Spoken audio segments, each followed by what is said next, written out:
Are we level? I think we're live now. Okay, cool. I'll get it here.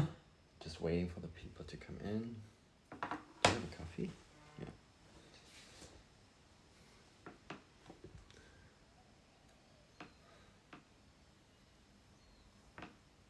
Hey everyone, we're just getting set up. Good to see everyone. Say hi. Tell me how's it going. Did you sail this week? Let me know if you sailed. If so, what was it like? If you didn't sail, what have you been doing? Otherwise, we're on Maui still, stuck here.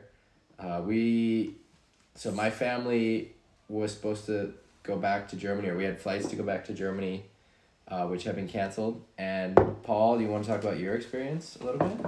Oh yeah, my experience is like nearly the same, right? So we are our flight goes like in 10 days almost. 9 days, and they are completely canceled. So the airline canceled all the flights. The airline canceled all the flights. So we used to fly to Canada, and then from Canada, like from Vancouver, back to Europe to Frankfurt, and then back to Berlin, Germany. Yeah, but the flight, everything is canceled. Like everything is completely canceled. So we got a visa extension now. When would your visa normally expire? On the 4th of May. So like, that's like in 10 days. That's like yeah. that you were flying on the day, the last day possible. Right. Now the flights are canceled. You can't leave. Right. But you were able to get an extension for the visa waiver. Right.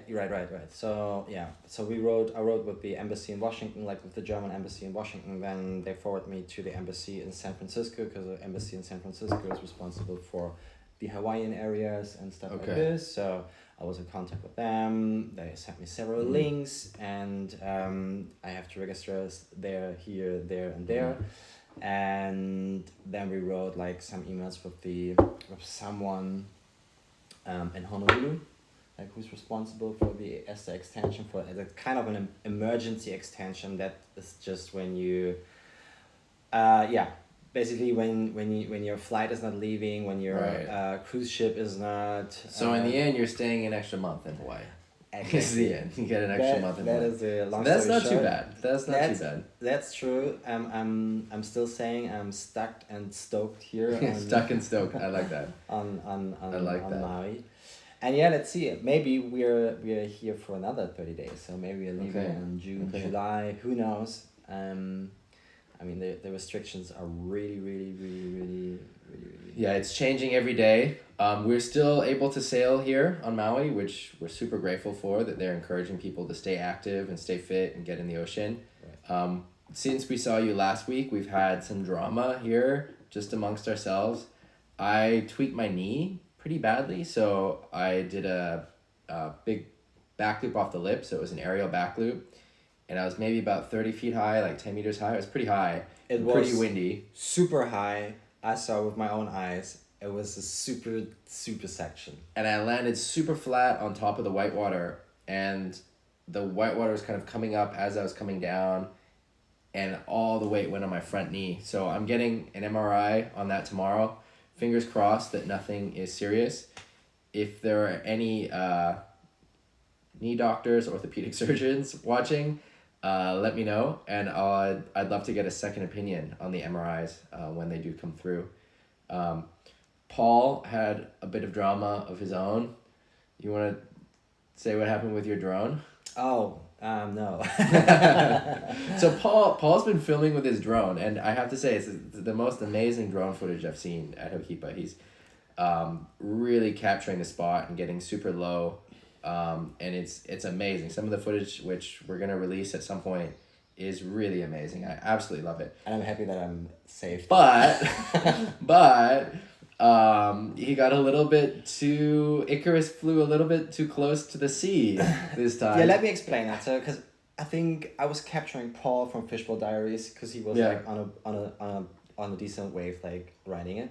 And then on some part, because I really love to fly low with the drone, but that also means that you have really focus on your panel. You know, like you don't want to make any failures, any mistakes, because when you fly that low, because there are sails and kites and waves. So, and then I was distracted for just a second and on my flight, because I don't know what happened, but just for 10 or 20 seconds I looked up, and I looked back on my panel, and then it says just like disconnect, black screen, everything black. I never had that before, and I was shit. I think maybe. Then I looked up, looking for my drone, like visually, like just looking for it. It's not there anymore. And I was checking my last data, my last data from my drone, and it says like my drone was actually 7.6 meters high above sea level. So that means, and the last picture I seen on my screen was like a really, really big set coming in. So at least it must be 7.6 meters. So maybe higher, because I also catched my drone. And so Dom's asking how low does he get with a drone? It's currently on the bottom of the ocean, so too low. Hip high. I tried to fly hip high. He was trying to get the footage from the waist, from the harness high. Yeah. And a big set took it out. So now it's on the bottom of the ocean, which there's a story actually from Robbie Swift where he lost his drone, similar kind of situation, and he had the GPS information. So when the drone goes down, you get the last GPS location that it was, and he went out with some divers, and they found the drone. And that was really important for him, one, to get the footage, because so many of these things, like footage is so valuable. Like when you're filming as a windsurfer, it's actually really hard to get good footage. Like some of these moves and the camera, they really only line up, once a year, once every 2 years, especially if you're filming wave riding rather than jumping. And to get the angle right, get the move right, get the everything in the right frame and focused, light, also the like light conditions, like to get all that together and then get the good riding together is so difficult. So getting the SD card is so important. And then for Swifty, and I don't know if this applies for you, by retrieving the drone, he was able to get the insurance on it. I hope that too. So I mean, I will definitely when the waves are going down, it doesn't look like this. Mm-hmm. Yeah, I think we've got waves for a while. Yes, and here. Since I lost my drone, the waves are getting bigger and bigger. So actually, I hope that my drone sank down to the bottom. Yeah. And was just like stuck between the rifts. So and I think that's probably often the case. I don't think it's too far, but the problem is with all the water moving, the sand is also moving, and so there's a good chance that it's covered in sand. So we don't know. We'll see. We'll see if we can find it. But just a drone, it's easy to replace. I mean, your knee is more important. Knees are harder to replace than drones. That's true. Do you have any? All right. I think we've got everyone tuned in. People are tuned in. We've got some questions coming in. Shoot your questions. We'll answer them. Yeah. So the structure for this is I'm gonna go through just a little talk about some lessons that I think are relevant based on the questions I've been getting, and then we're gonna go into the footage. So we've got footage today from Dom, from Magnus, from Roberto, and from Tristan. Really interesting, and it's mainly loops. It's all loops, so it's back loops and front loops, and it's just all loops. We're gonna do a bunch of loop footage, loop review today. So if you've got questions, ask them. Questions are there somewhere, I think, for you. Yeah, so you can, the best way to send us questions is, and I hope that works, is like where my finger is pointing, there's like the symbol with the question mark. So just tap on this and write your question down. And then it pops up. We've got to kind of like come and look at it. And we got a question, when did I start windsurfing? Maybe he's asking me. I don't know. Maybe. Yeah, let's we can both answer it. Just super quick. So I started in Hawaii. My dad is one of the original, from the first generation of wave riders, and so I grew up around windsurfing, but I was never pushed into it. So I started pretty late, maybe like 9 years old. So still pretty young, but late for like as a kid getting into a sport. But I was always around it my whole life here on Maui. What about you, Paul? I started windsurfing when I was 12, and it was in Portugal actually. Okay. So that was my first lesson. And what do you think about what are the earliest age to start windsurfing? What did you experience? You know, so I had a Zoom call with a windsurfing club over a few days ago, and this was one of the questions that came up. Is you know, a lot of the people in the windsurfing club have kids and they want to get their kids into the sport, and I think that it doesn't make sense to start too early. You know, windsurfing is such a hard sport, and it requires a lot of physical strength and mental strength. And so I really see windsurfing as something to learn from 10 on. And I don't think there's even a problem in learning when you're 16 or 17 or 18. It's a really great sport to get into when you're coming into your strength and your adult mind, you know, so 15, 16. You know, I see so many people that really love windsurfing, and they started when they were in college, you know, moving out of the house, starting something new. Because windsurfing, it takes so much effort. It's so difficult, which is something I really love about it. You know, learning is such a kind of a formative experience, and we've all gone through that. So we all share that journey of becoming windsurfers. You know, you have to become a windsurfer. It's not so easy. Yeah, and for me, I see a lot of people they're starting way later, like with 18 or with 20 or even like with 35 or even with 40, and they're so good after like 3, 4, 5 years. Yeah, that's amazing. Like some of them are better than I am, so it's just like so I don't think if you're a parent, I don't think it makes sense to rush your kids into the sport, because then they might not like it, and it's a really hard sport for a kid, so you've got to make sure they've got the physical strength and the mental strength. It's good maybe to do some tandem windsurfing, just to get out together on the board. And coaching. I think coaching is really, really important. I see like the best guys have coaches.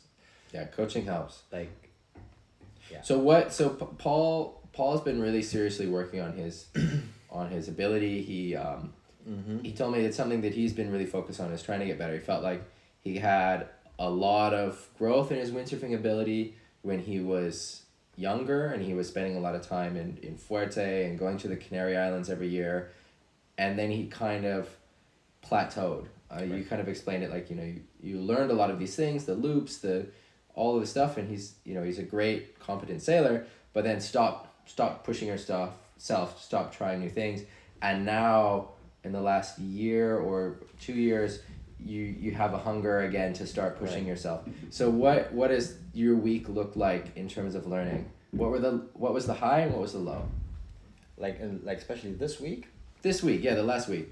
So what I did this week was I was watching a lot. Okay. Like the other guys, because he told me it's also good to watch the other guys, and I did that, and that is really I think I spent almost 3 days just watching. I think there were one perfect day also for me sailing out there, but I preferred to just watch and see how other riders, like, I mean, obviously there's like Ricardo or like Victor out, so guys who can sail and you can learn from watching, but also like other guys where you can see actually, oh, maybe you should like hit it earlier or go to the bottom turn, so you adapt the things you said to me actually.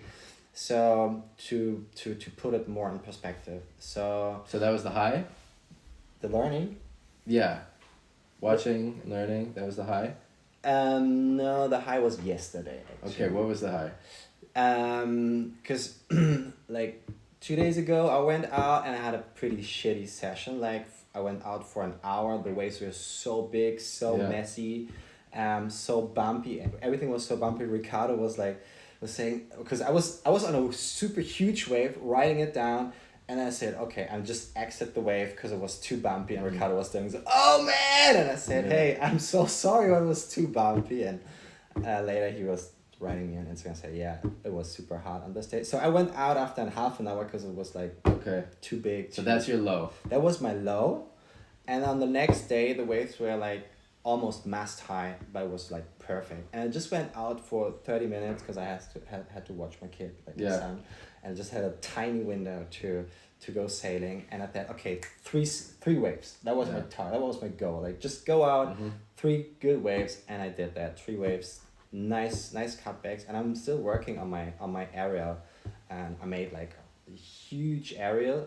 I landed still behind the wave. Yeah, but nice. I said, okay, I'm building that confidence now to hit like also like a proper wave under the lip to push me back into it. And I had a second one where I tweaked my board like with a tabletop, and I was like super tweaked tabletop, and then like airtime, and then I just dropped behind the wave and then sailed out with the next wave. So that was actually my high, and that was pretty fun. All right, that sounds good. All right, so I want to get into just like a little overview with some. It looks like we've got a question. Let's check the question, and then I'm gonna get into an overview of some tips, and then what's the question? How can I land backslip in a soft and controlled way? Thanks. We're gonna get into that. The whole session today is about backloop, so stick around. We're reviewing footage, and it's all about loops. So back loops and front loops. So tell your friends now if they want to learn. So anyone that wants to learn back loops, soft landings, forward loops, tell them to get on the stream. Now.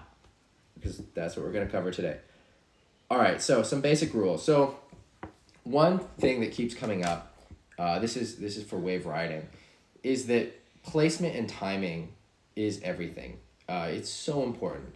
You know, the ocean is this really incredible, chaotic force, and you can never project what you want to do onto it. You have to be reading what it's doing and then reacting to that. And this is so key. This is so important. It's really the number one thing. It's getting on the right waves and being on the right place on those waves, and then riding the waves with the right timing. It's so important. And it also has to do with the jumping as well, because with jumping, you know, it's again, you want to have the right ramp, you want to have the right wind. So it's really about being in sync with the waves. And so that can be really difficult because the ocean is chaos. It really is just chaos made physical chaos. And so how do you do that? So I've got a few tips, a few heuristics that you can apply. So one heuristic, which I think is pretty important, especially if you're dealing with bigger size waves, but also with small waves. Don't ever come back to the beach without a wave. So if you don't have a wave, or you don't have a good size wave for the day, like average or bigger size wave for the day, don't come back in. Jibe again, go back to the outside, and try to catch another wave. Because what happens if you come in without a wave or on a small wave, then you're out of sync with the sets. And so not only will you have a worse wave for the day, but that means when you're going out, there's a good chance that you're going to be going out facing the set that's coming that you didn't wait for. So it's so important to be patient. Don't come in without a wave. Make sure if you're coming in, come in on a good size wave. And so it doesn't have to be the biggest wave of the day, but it should be average or bigger. If you're coming in on a tiny wave or without a wave, it sets you up to be out of sync with the ocean, and that's not what you want. The number one thing is being in sync, finding your place, finding your timing. You can also see that from other riders, like also Ricardo and like you and Victor. Everyone is like jibing out if they see there's no wave, like, so they're really it's a lot of waiting. It's a lot of positioning. It's true. Yeah, it's so true. And it's so important that to break the pattern, like if you just go in on small waves, maybe that is what I have learned. Like in the beginning, I just catch maybe one wave in a whole session, like in 2 hours. Yeah. And seeing like, I don't know, like Macio or Ricardo or you like catching like tons of waves, and shit, what do I run? Yeah. Well, this actually brings me to my next point, which is watch the better sailors. So there's so much to learn from the better windsurfers. So when you're at a spot, pay attention to what the better sailors are doing. Follow them even. So sometimes what I'll do if I'm in a new spot, maybe in the Canary Islands or somewhere else, I'll try and find the best local guy and be kind of his shadow. So I'll watch what he's doing, I'll watch where he's catching the waves, I'll watch where he's starting to ride the waves, even going out with him and then try and get the one behind what he catches, and then I can kind of watch what he's doing. And then that also, we're talking about getting in the rhythm, that can help you get in the rhythm. So it's really important to find the best guy or one of the better sailors or woman, just the best sailor out on the water, and to pay attention to what they're doing, pay attention to where they're riding, pay attention to how they're riding, pay attention to their rhythm, get in their rhythm. And if you are the best sailor at the spot, first, congratulations, but second, find better sailors to sail with. So in terms of learning, it's so important to sail with people who are better than you, who push your level. And that's true for every level of sailing, whether you're me or Bradzinho or Philip Koster. It's really important to sail with people who are pushing your level, because you see things, your brain sees things, it pushes you to try something new, try harder, and so you don't get stuck in a plateau. I just want to add, because since that happens to your knee, Yeah. I'm at the beach without my coach. So I started kite surfing this week. that was my lowest point this week, because I just went downwind and walked like up for With the kiting? Yes. So the moral of the story is no kiting. Yes, right. I never went to the beach I'm without a coach. only partially joking. We've got a question coming in. Is it true that the best is to wait for the last wave of the set?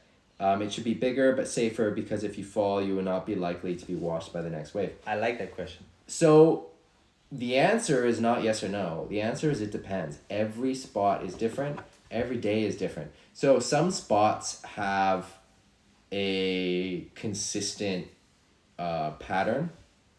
So at Hokipa, I would say that the last wave is not the best. I'd say the second, third, or fourth wave is the best.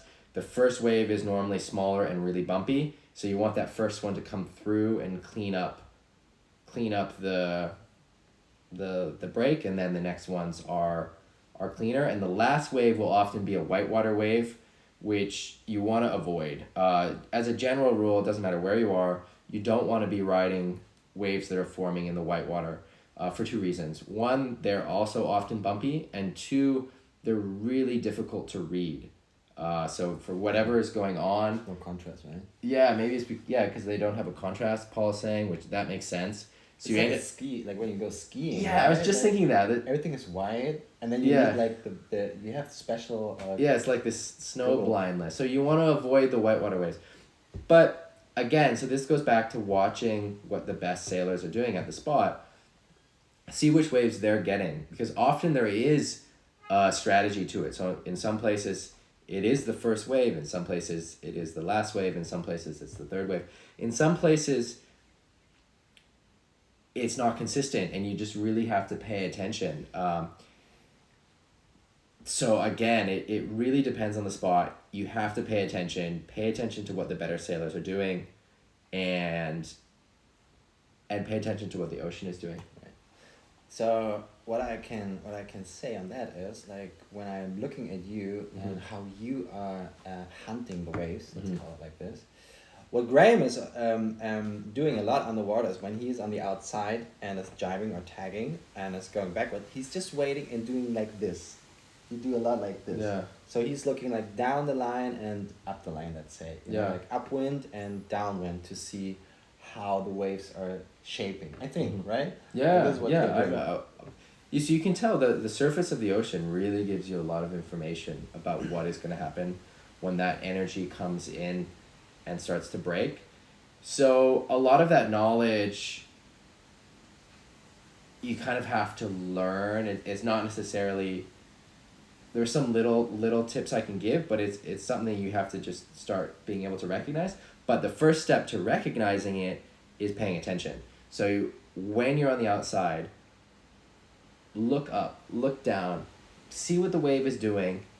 Every wave you catch, pay a lot of attention to what it looks like up, downwind, and then you'll have an idea of... You'll start to learn what signs to look for. Because again, also every spot is different, you know. Some spots you want to see, you know, more shape, you know, on the outside, which then you know that it will have a nice steep shape when it comes in. Other spots, it's more about the length. You want to have, you know, a really long line.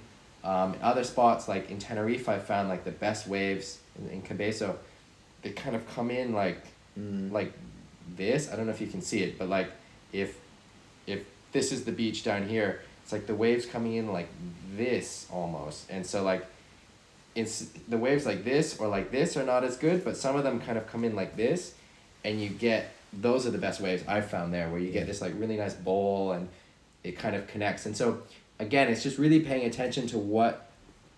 Maybe I have a sailor from Cabezo here on the live stream. Yeah, so maybe pay attention. If you guys have any tips from your home spot, wherever it is, you know, if you have whatever lessons you've learned, write that in. It's super interesting. So say where you are and what lessons you've learned about what kind of waves to catch. What's the best wave to catch, right? Yeah.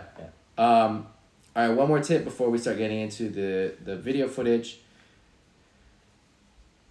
Be like a lizard. So this is a piece of writing advice from Ray Bradbury. Be like a lizard. But I think it really applies to windsurfing as well. And so the idea is you want to be slow, slow, slow, and then really fast. And so you're waiting, you're watching, you're paying attention, and you're not hectic. You're really just slow, slow, slow. And then once everything sets up in the moment, action, and you're moving, you're active, it's really intense, and then you go back to being slow. So you don't want to be trying to do too much. You know, you're not trying to catch too many waves. You're not trying to catch the wrong waves. You're trying to catch the right waves. You're patient. You're waiting. You're making sure you're in the right spot. All of that setup work. And then once that setup is done, which is kind of the slow observational part, then you get into action and you're moving fast. Does that make sense? That makes sense. sense. Does that sound strange? No. Does it sound strange for you? Yeah, does that make sense? All right, so are we ready to go into the videos? I think the people are waiting. I think they want to stop talking. That they want that we stop talking. Okay, so let's go through the video. So we're gonna have to move the camera again. We have 4. Okay, I'm the camera guy. So let's see. Maybe we can keep it with the front view, and come in. Or maybe not. We can also just switch. Yeah, let's switch, right? Yeah, so we're gonna switch views. I can hold it. Okay. Sure, hold on. We just got a question. In Indo, often at low tide, I prefer catching the end of the series. At high tide, prefer the first ones.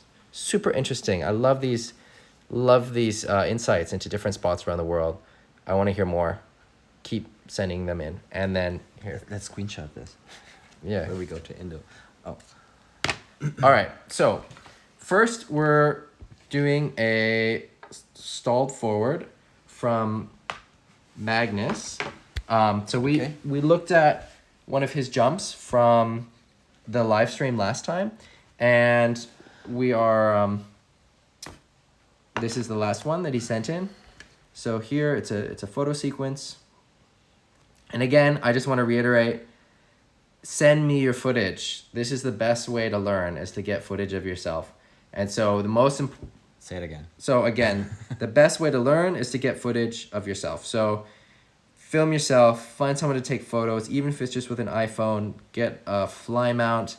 Maybe I'll reach out to Fly Mount and we can try and see if we can get a deal for you guys on fly mounts. They make a good mass mount, boom mount, and film yourself. And first of all, when you watch the footage, that's the most important thing.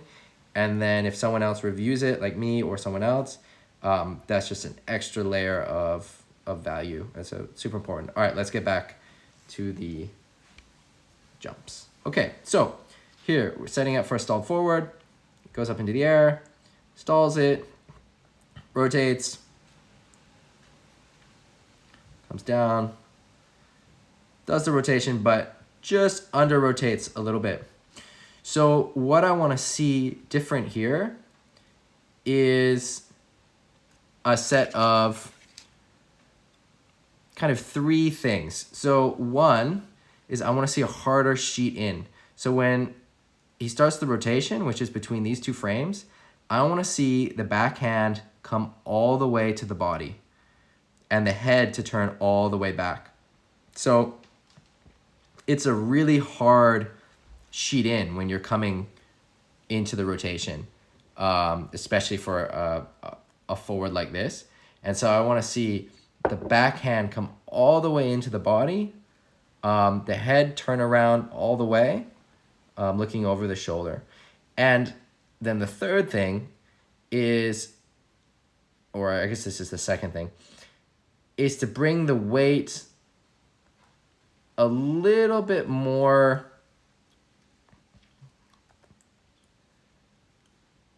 to bring the back foot up a bit more, to bring the body a bit more level.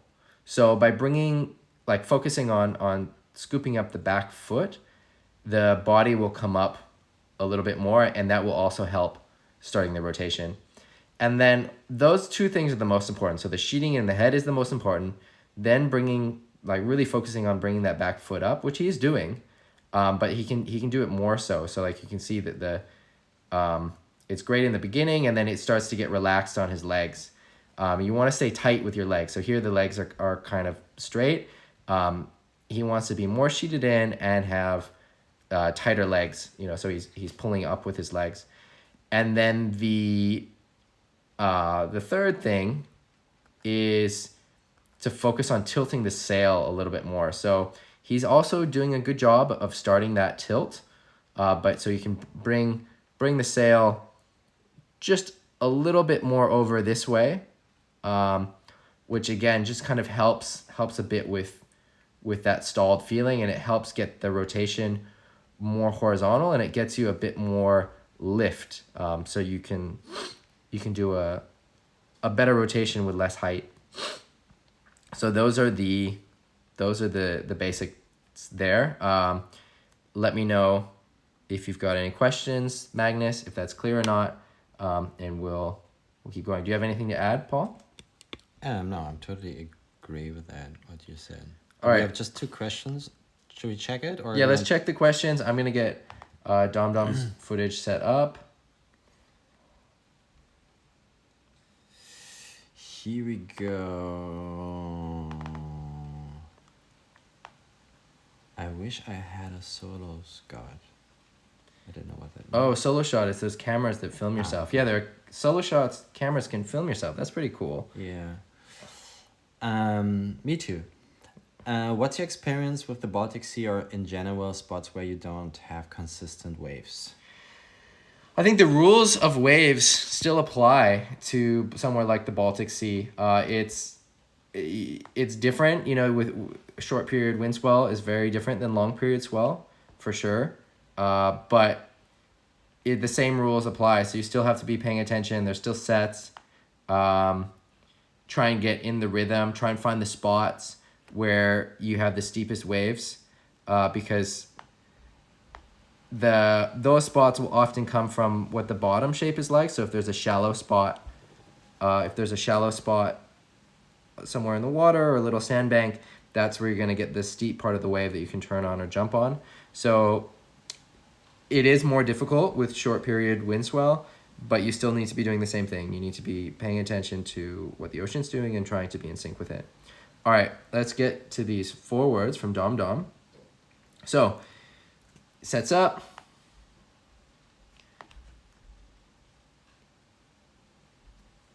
Little stall, great body position. Comes over. I like that angle. Yeah, this is a great angle to learn from. How? What is it like? There must be a step, right, on the top? I don't know. From the harness. I think it's from the harness. Dom, what kind of harness mount do you have? Let us drone. Let us know in the chat, so other people can get this view, because this is a great view. So there's one forward. Here's another one. So there's a lot that I really like in these. So like, for example, if we look at the body position here, this is great. So tucked up tight, see how see here how tight the knees are to the body. That's exactly what you want. And look at the head. The head is turned. He sheeted in hard. The backhand is really sheeting in. All of that is great. So we're coming through, and he lands a bit hard, but lands it good. And so then we've got, again, the same kind of forward. Here we can just play this one.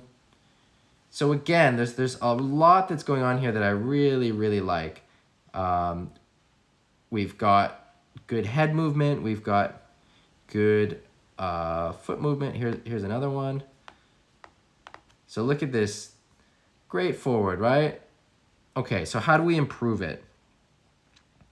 So I think the number one thing to do, and this is kind of an easy tip to take advantage of, and I think that Dom you'll notice a big improvement just from this one thing, is instead of having your hand here, have your hand here.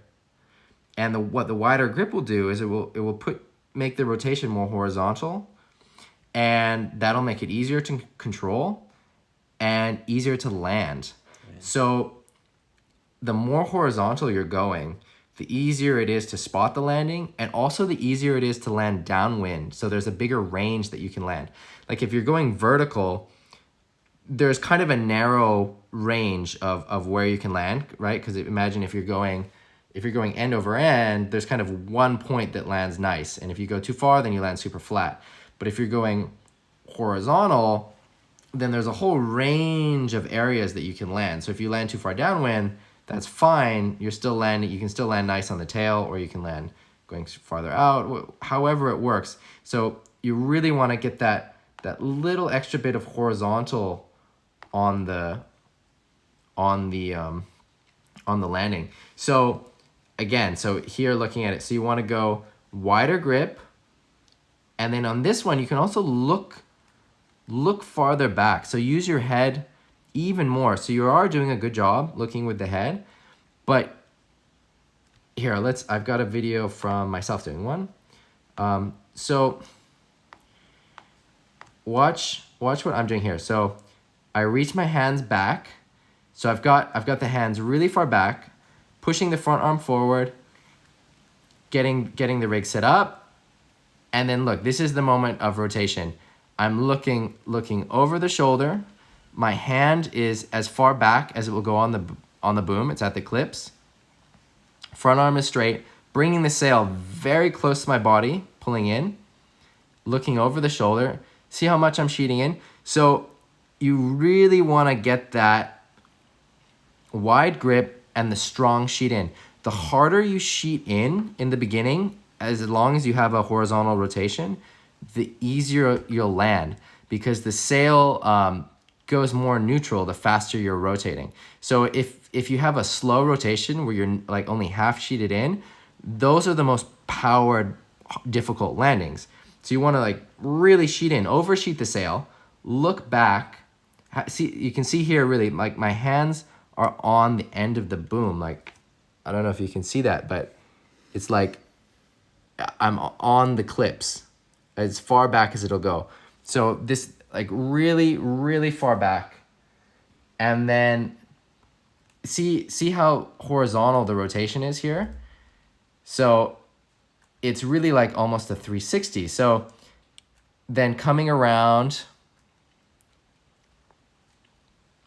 and then I'm able to see my landing here.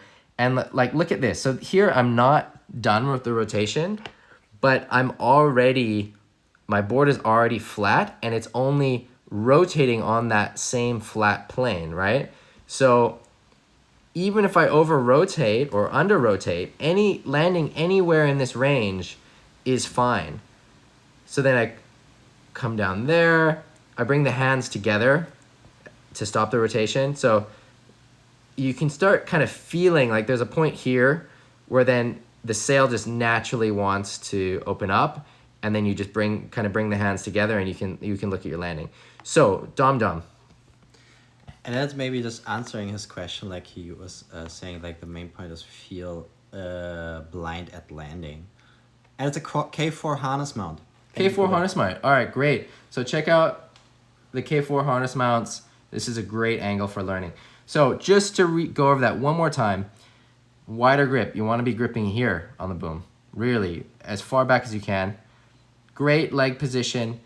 Look harder with the head and longer with the head. So this is good, this is good, this is good, but you want to keep looking so the head is still looking over the shoulder here.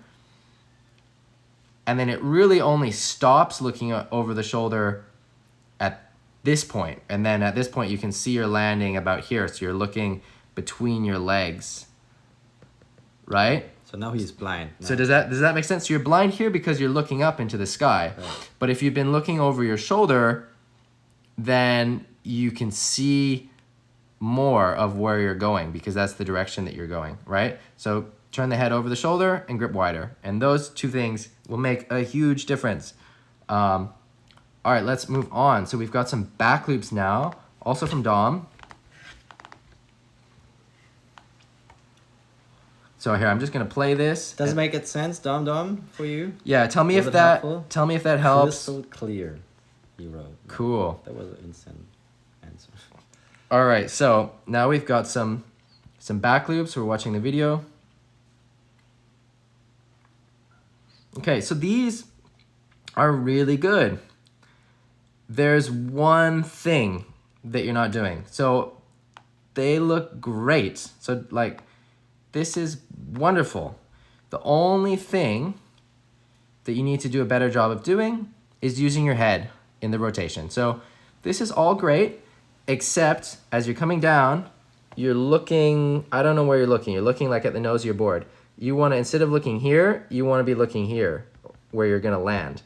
So let's watch one of the videos from the mass mount. So you can see that as you're coming around, you've done so much right in the jump, but your head is looking here. It needs to be looking here where you're gonna land. So you're really spotting your landing. It's so important in the back loops. So I've got a video from myself just to kind of show what that looks like. So this is not a great back loop. It's just something that I found on my computer from a recent session. But the reason I chose it is because you can see the head motion really, really clearly. So and the section you're hitting. Just going up and then really looking where I'm landing. And that head motion is so important. And then you just come in so easy into the landing if you have it spotted correctly. This is in slow motion. So let's just look at that. So here I'm just focusing on going up. And then once I start coming around, then see, look how I'm looking with my head. Look at how far my head is turned. And then we compare that to this jump, which is kind of the same part of the rotation. So like, just look at the difference. So you want your head really turned around to see where you're landing. So you're looking over your shoulder. That is great. And really turning your head around. So you're doing so much correct. You're coming up right, you're hitting the right wave.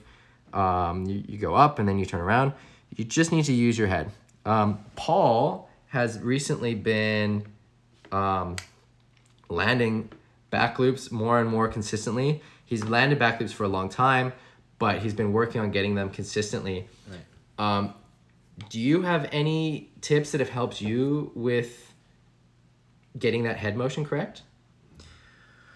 You want to turn it around? Getting the head motion correct is just like have someone who reminds you all the time to get the head motions correct, because and don't be like, I think like sometimes you're like, you have like not that confidence and you're have like that feeling of fear when you go up and then turn around and like pointing your landing, because sometimes you're over rotating, sometimes you're under rotating, and I think over rotating is much more painful than under rotating. Like when you under rotate, you land on your back. When you over rotate, you like bam, you hit the water with really hard. So I found it really useful if you really like also like split it in two motions, like going upwind, like going up, and then like as you always say, like, and then turn around and looking as much as possible over your shoulder, and really looking down where you want to land, and that actually helps a lot. It builds so much more confidence. Like it's so much easier then, you know, like, I mean, it's still a long way to get it consistently, but that helps a lot. Yeah, I think there's really three distinct parts of the back loop. You go straight up, you turn into the wind, and then you come down. And that part where you're turning into the wind and coming down, the head is so important. So you're going up, you're looking up, and then it's so important to look over your shoulder, and that puts your body in the right position, it puts the rig in the right position. It also gives you the ability to control where you're landing, because if you don't see where you're landing, how are you going to land, right? Landing blind is really impossible. Landing in the dark is impossible. No look like landing. You want to have as much time as possible looking where you're going to land. And so it's like if you're doing when you do like a spin, just on the ground, like you do a spin, and the way to do that and not get dizzy is you focus on one spot in front of you, and so you're turning, and then when you bring your head back around, you're looking at that same spot again, and you can keep turning. It's like how ballerinas do it, I guess. I don't know. But anyway, so the point is that you really need to use your head there. So it's so important. So let's just quick recap. I think just like one more thing is, and I think we already said that in the sessions before, is one major tip I got from you is to when you hit the lip, and try two things, like just jump like as much as like upwind as much as possible, and also like downwind as much as possible, and see what happens, and then like try to find the right balance, you know, because you will see, because I did with you when we were in South Africa, right?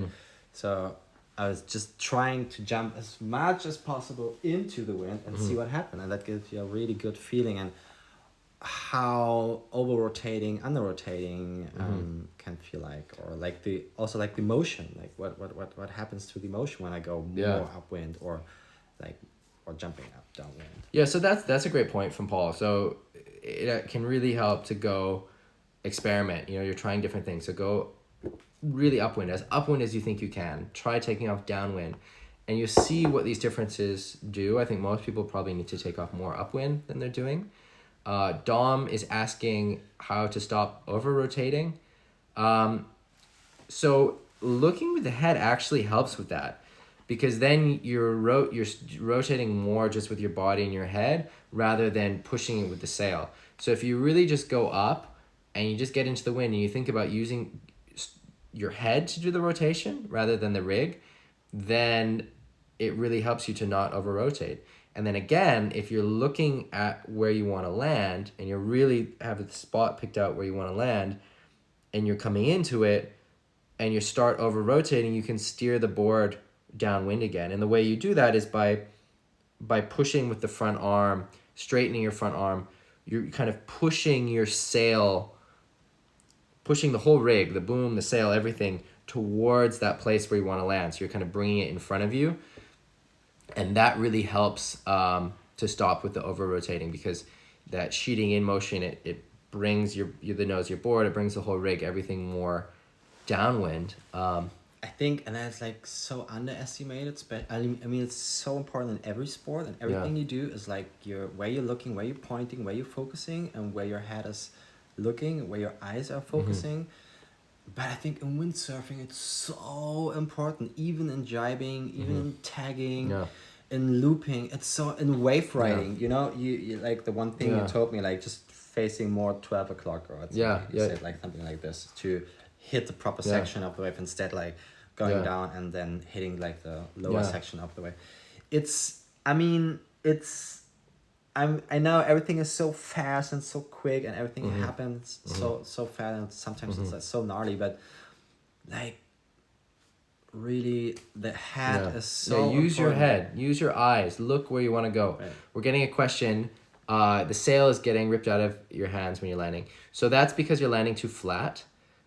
So doing all of these things will help with that. So breaking down the rotation, so just going straight up, doing the turn, and then coming down, and really using your head and your eyes to look where you want to land will help with the landing. So then, and you want to focus about landing on the nose of the board. So your board is coming in at this angle and then facing downwind. So let's just quickly look at the footage one more time. Just add and maybe tell me. and correct me if I'm wrong, but I also would say like a wider grip helps you with that. Like, you know, get the sail ripped out of my hand any point.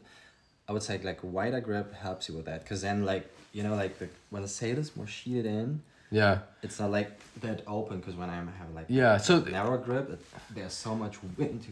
So in general, if you're sheeting in, you're stopping the backloop rotation as you're coming down, and if you're sheeting out, you're accelerating it. So if you have a wide grip, that can kind of force you to sheet in more. That was like the question from Toby now. Like if you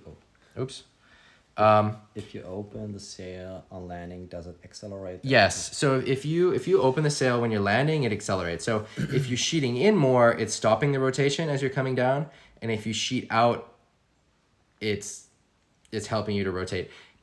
And there are some like subtle differences where you can kind of sheet in to also help bring you around, but in general, that's what's happening. So you want to be sheeting. If you're having trouble with over rotating, once you get the pivot and you're coming down, then you want to be sheeting in and pushing the rig forward. So it's not about sheeting in up at the top while you're still going, because that will then give you a fast, like flippy rotation. So you get the nice up, the nice turn, and it's when you're coming down that you're sheeting in. So I just want to go quickly over this one more time, and then I want to get through some more footage, because I want to get everyone's footage this hour. So see, coming really downwind. So see, look, so I took off on this angle, and then I'm gonna land on this angle. So really downwind and really on the nose, and then the sail just comes around. All right, so I want to get to Tristan's footage. So here Tristan sent us these back loops. So he's coming so close. So close. Here's another one.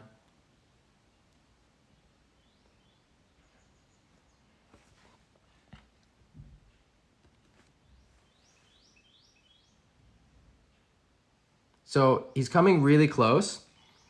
The tip is to do the same thing that we've been talking about, is to really break the rotation into these three separate parts.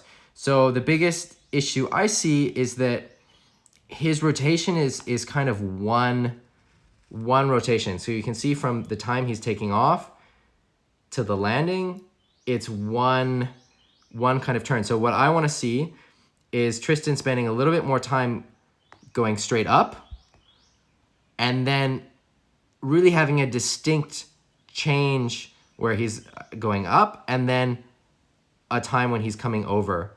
But otherwise, he's doing a great job with the head. This is great. Head is great. You can look a little bit more with the head.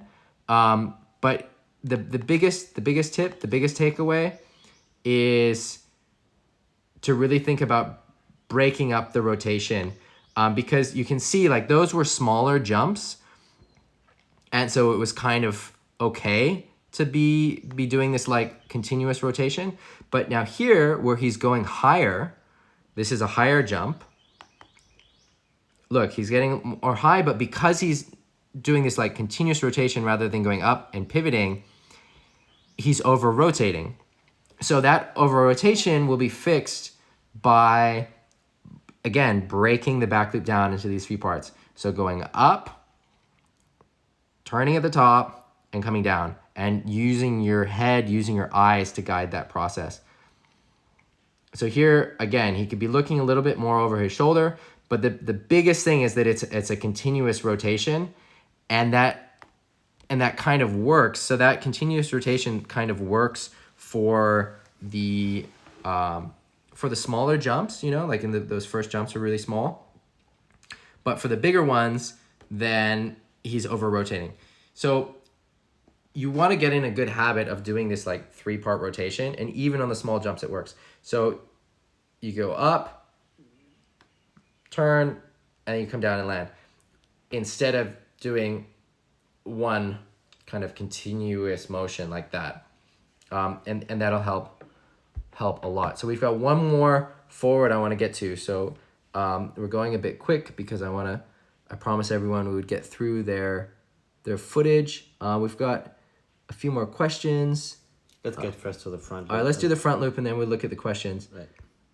So here, maybe you can check the questions while I'm going through the front loop. So I'm gonna go through the front loop, and then if you want to read the questions in the pause, we can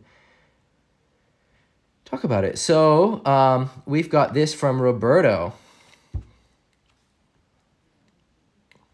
There's 1, here's 2, and here's 3. So I'm gonna choose this one to talk about. We'll go through it a bit in slow motion. So first of all, killer rotation. Roberto, that is sick. That is so radical. It's insane. Mad respect. Big balls. That is a gnarly, crazy rotation. I have a ton of respect for you. Sick. It looks scary. I would be scared to do this. I mean, this is almost a new move. Bordering, yeah, it's almost a new move, I would say. This is almost a new move. It's so radical. This is like really a killer loop. So I think that I mean, I love this. Mad respect for doing this kind of crazy killer loop jump. But if you want a more controlled, softer forward, you want to try going more horizontal. And so you can do that by practicing speed loops, which will just help teach you the rotation. So, which spot is it? Do you know that? I think this is in Chile, but let us know where it is. So one thing that this is something that can really help everyone who's doing forwards, whether you're learning forwards or are already doing them and just want to get better. The forward loop is not a somersault. So here he's doing a somersault, right? You see that he's doing like a front flip with his body, which is super radical and crazy, but it's really different than these controlled horizontal forward loops. And in fact, it's almost opposite. So when I'm rotating in a forward loop, I'm actually pulling away from the rotation. So I'm rotating this way, but my body's pulling this way. And so by pulling hard against the sail and the wind from the sail are causing the rotation to happen. And that's how you get a lot of control, because then you're steering the sail through the wind rather than trying to do a front flip, front somersault with all the gear. So again, that's the most important thing. You're pulling against the rotation. So we only have a minute left, so I'm going to be super quick on this. If you've got more questions, DM them to me, private message me on Instagram, write comments on my post. It doesn't matter. Write it in, tag me in your footage. We'll go through it. So Roberto, the other thing you want to do is you want to have a wider grip. So like we talked about before, you want to be gripping on the clips.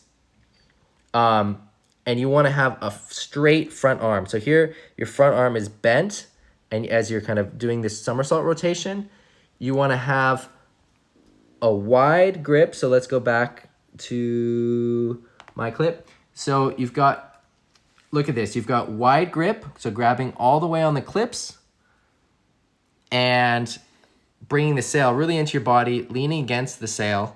And I think the best way to practice before you start going too high, like you're doing, which, I mean, it's super sick what you're doing. I love it. But what you want to do is practice on speed loops. So practice just taking off on little ramps and trying to get that horizontal rotation. And remember, the front loop is not a somersault. You're pulling against the sail. Instagram is running out of time. I'm Graham Ezzy. Follow me. More tips. Send me a video. This is Paul, Wave Traveler on Instagram. See you next weekend.